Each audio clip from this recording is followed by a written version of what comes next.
Here's a short video to talk you through the chi-squared test.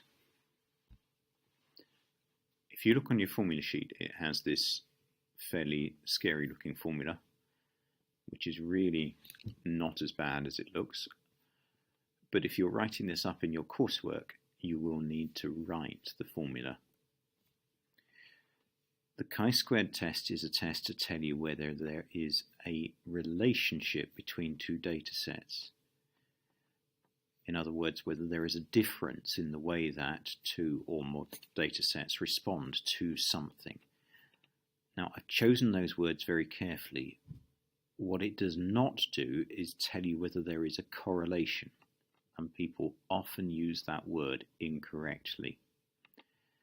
So please don't say the chi-squared test will tell me whether there is a correlation between visual memory and auditory memory or something like that. It will tell you whether there is a relationship between them,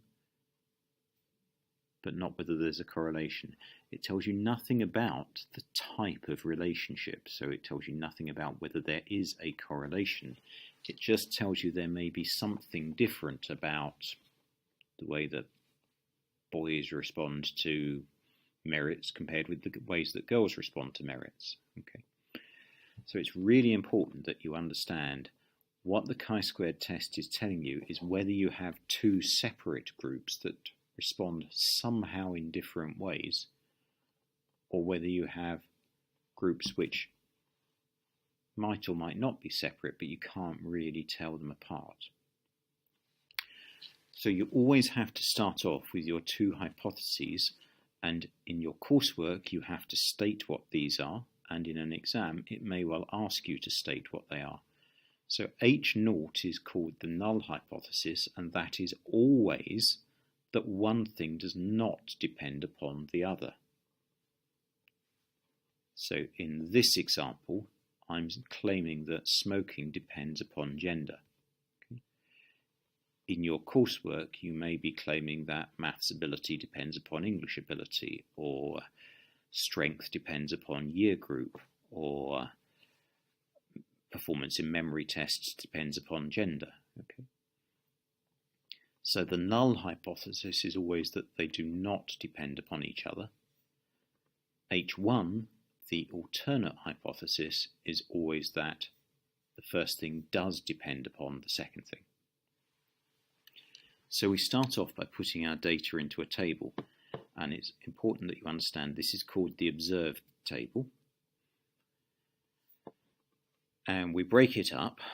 So I've chosen to define smokers in some way. Remember, I've invented this data as heavy, light, or non-smokers, and I've taken a survey for male and females, and I've put the appropriate number of responses. So there are 14 female light smokers in each cell of the table.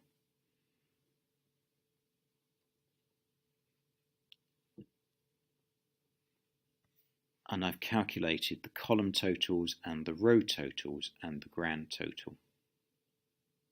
Now this is what's called my observed table. This is the data as I observed it.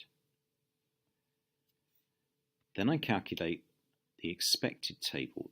This is the way that I would expect the data to break down if it was allocated randomly according to these proportions. So the formula for the expected table is that I do the row total times the column total divided by the grand total to work out the number I would expect in each cell. So for example, to find out the number I would expect in this cell, I would do the row total, 70, times the column total, 39, divided by the grand total, 150. So I would have expected 18.2 people in this table. And I got a result which is slightly different from what I expected. You'd finish off working out your expected table, and again, in an exam question, you may be asked to show this calculation and prove where one of these numbers comes from. In your coursework, you will need to show that calculation and explain the formula that it comes from.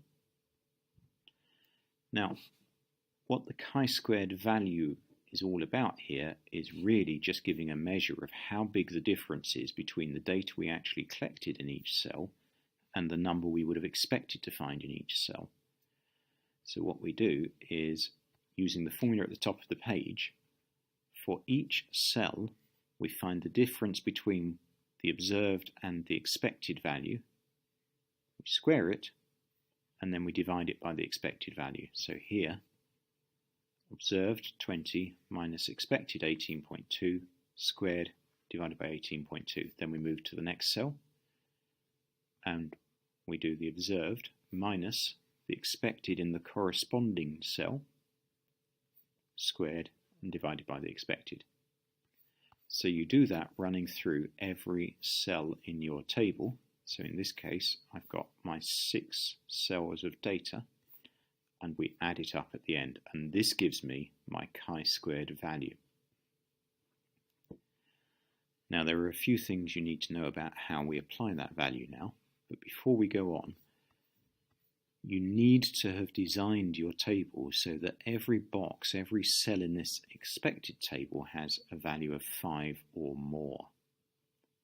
If that's not the case, you'll need to go back and redesign your table. So for example, if I had a value of 4 here, I might need to go back and decide, well, I'm not going to classify them as heavy, light and non-smokers. I need more in each group, so I'll just have to classify them as smokers and non-smokers and have 2 classifications instead of 3, so that they're a bit more bunched up. Quite often in your coursework it takes people 2 or maybe even 3 tries at moving these groups around as to how they define them before they manage to get 5 in every box here. So in your coursework you need to be responsible for that. The other thing you need is this value called the degrees of freedom, and we use this kind of curvy V shape for it. That's the degrees of freedom, and it comes from the rows of my table times -1 times the columns of my table -1. Now I'm only talking of the data in the table, not the rows and columns that I've used to do the totaling in. So in this case I've got 2 rows of data, male and female, 3 columns of data, heavy, light and non-smokers, so my degrees of freedom is 2. So now that I know for this hypothesis I've got 2 degrees of freedom from my tables, and I've got a chi-squared value of 2.01. I'm going to show you 2 ways of working from here, one using a table and the other one using the calculator. So it used to be on the formula sheet, but nowadays you need to go to the internet, or you can use the table that I'm about to show you.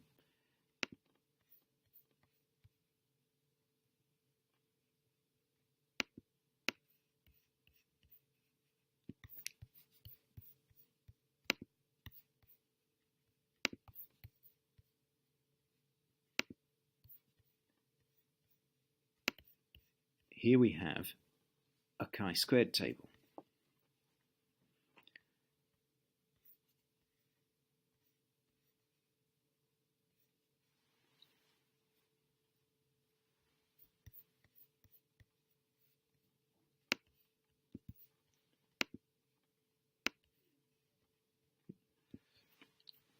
In the left-hand column here, I've got the degrees of freedom. So remember, for the calculation I had just done, the degrees of freedom was 2. Going across the top here, we've got the amount of uncertainty we're prepared to allow in our calculation. So this one, for example, is allowing 97.5% uncertainty. People talk about a result as being statistically significant if there is only 5% uncertainty or less. So 5% uncertainty, 0.05, is this column here.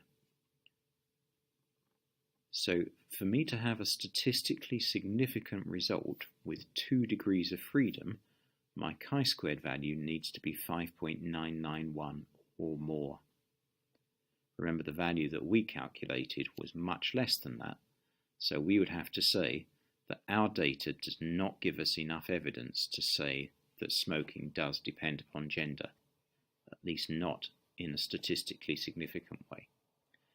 However, if we'd had a much higher chi-squared value, suppose we'd calculated a value of 8.5, let's say, we could have gone even further. This is where statistical significance starts, but 8.5 would have been in there somewhere, so we could have said that we had a result that was statistically significant even at the 2.5% level, with 2.5% uncertainty. So that would have been an even more definite result. If you get a result that's just below the 5% level, suppose we got a value of 4.8, the way you can phrase it in your coursework is to say, look, there is some evidence here to indicate that there may be a difference in smoking patterns between males and females, but the evidence isn't strong enough for us to say it with 95% certainty. So possibly if we did this experiment again with more data, we might get to that point. Now I think I'm going to finish there and show you how to use the calculator in a different video.